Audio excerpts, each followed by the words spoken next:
the moment we landed at the airport, we were greeted, and then everywhere we went, everyone was just so warm and loving and welcoming, and all of them said, "Welcome home."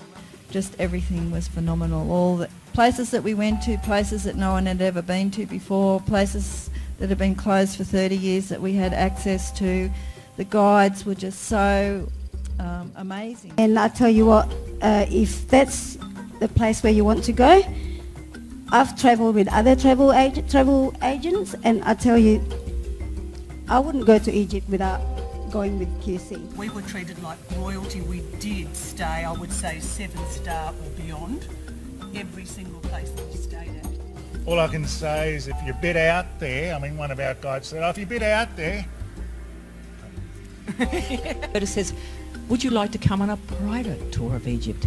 Whoa, is that possible? And it was, and the energy is actually much more powerful than what you see. All those visions are amazing, but you feel the vibes of that. You get knocked over with the energy of that. It's ecstatic, it's extraordinary, it is life-changing. That's why I can't wait to get back.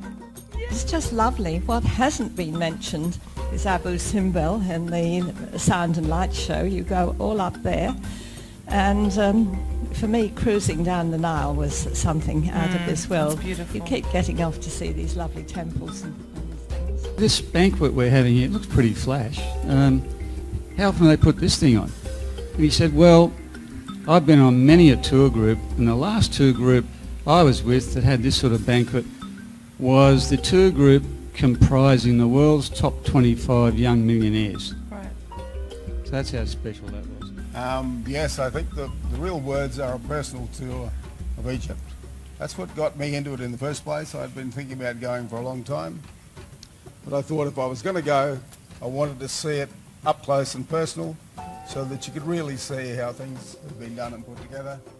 And thanks to Roberta. This tour, we have been by ourselves in the Cairo Museum, by ourselves at the Sphinx, and all the other amazing temples.